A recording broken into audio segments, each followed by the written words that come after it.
something called pea krill or mysis. It's basically just really small shrimp.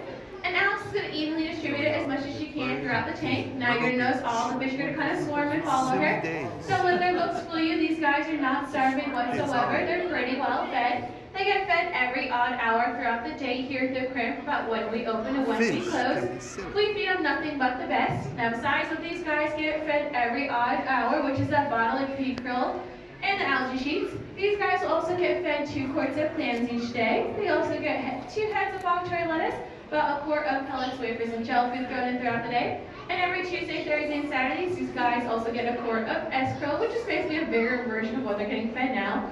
So I promise you these guys are not starving whatsoever. Now as Alex is feeding out, I'm going to talk about this tank here. Now this is Rainbow Rock. It is our 3rd largest tank that we have here at the aquarium. It's about 10 feet deep and holds 51,000 gallons of seawater. Now, do you guys think we make all of the water here at the aquarium by hand, or do you guys think we pump it in right from the ocean down the block?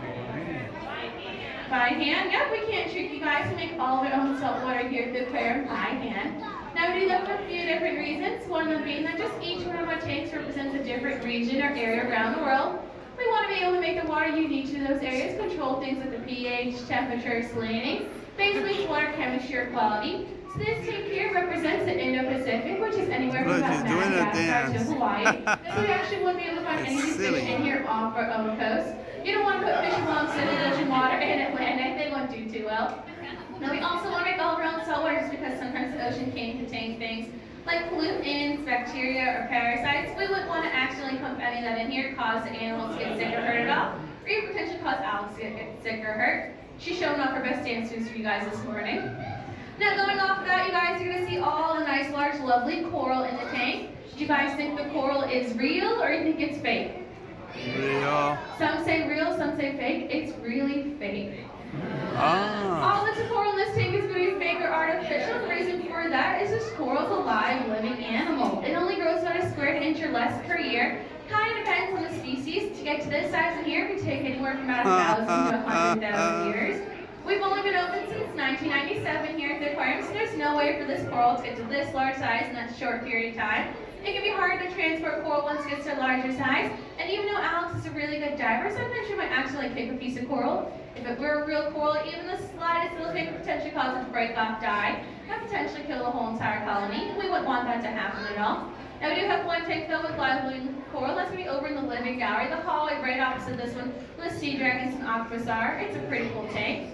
Now this tank here can hold a little over 1,000 individuals of fish. We have about 900 in here right now, with 50 to 60 different species, and you guys can help me name some of them. The scientists really are not clever or smart whatsoever when naming their animals. They often go based off the appearance, where the animal's from, or any certain sounds or noises they may make. So you might see right around Alex, there's some yellow fish that have what look like a black mask over their eyes.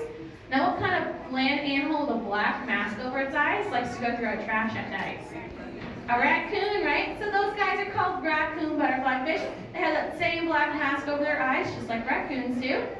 Now you might see some big white or tan fish swimming around that have nice big horns in the middle of their heads. There's some hanging out in the middle. Now what kind of mythological creature has a horn in the middle of its head? Unicorn. A unicorn, right? So those guys are called blue spine unicorn fish. They have that horn in the middle of their heads, just like unicorns do. Now, the cool thing about those guys is scientists actually don't know what their horn is used for. They don't know if they use it for protection, attracting mates. They're not entirely sure. If you look in the middle towards the top of the tank, you'll see some silverfish that have black and white striped tails. They're called Hawaiian blacktail fish. If you guys had to guess where they're from, where would you guess?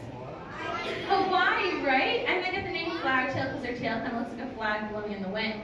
Now, majority of the fish in here are part of the surgeonfish and tame family, and what that just means is the majority of the fish in here are venomous. They hold something called a bone chip located in the base of the tail. Now you can see on any of the blue and white pinstripe fish that have nice bright blue tails, yellow fins, and almost an orange line or rectangle by the end or the base of the tail. Now that bright orange line or rectangle is the bone chip. It comes at a 9-degree angle. It's as sharp as a surgeon's scalpel, has that venom on it, and will cut their prey. But Alex isn't in any harm. She's feeding all the animals in here. They don't want to bite the hand that feeds her. And she has that nice wetsuit on, so she's pretty safe.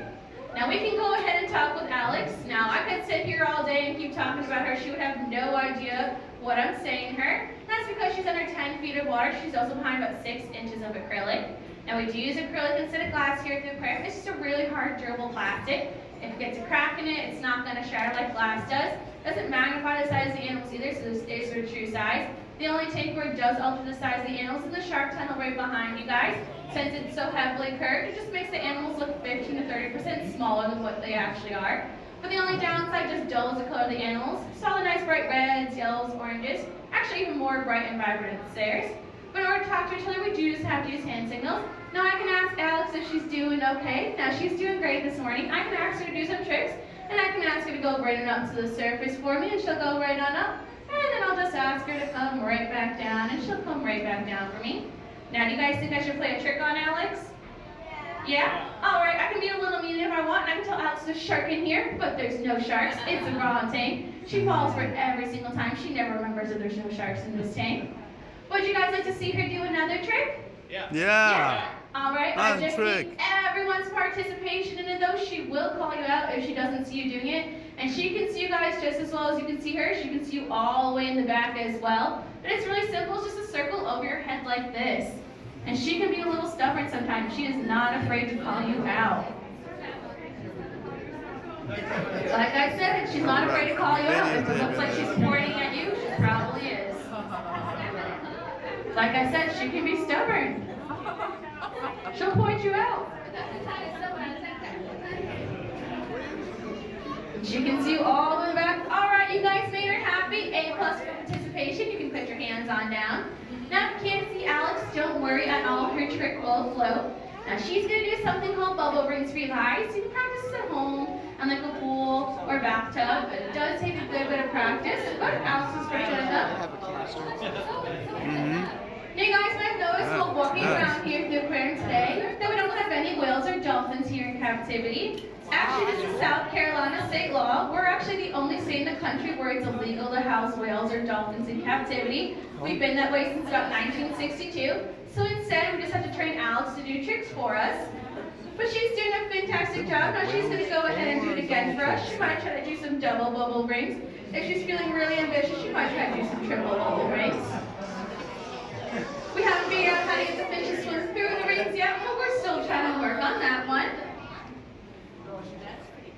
Now give her a nice big round of applause. She did a fantastic job for us today.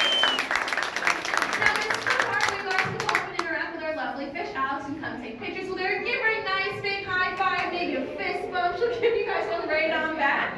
If you have any Myrtle questions, feel free to come up and ask me. I'll try to answer for you guys. Our next show is going to be our 12 o'clock mermaid show over in Ray Bay. The large tank full of stingrays right across the aquarium. Get there about 10 to 15 minutes.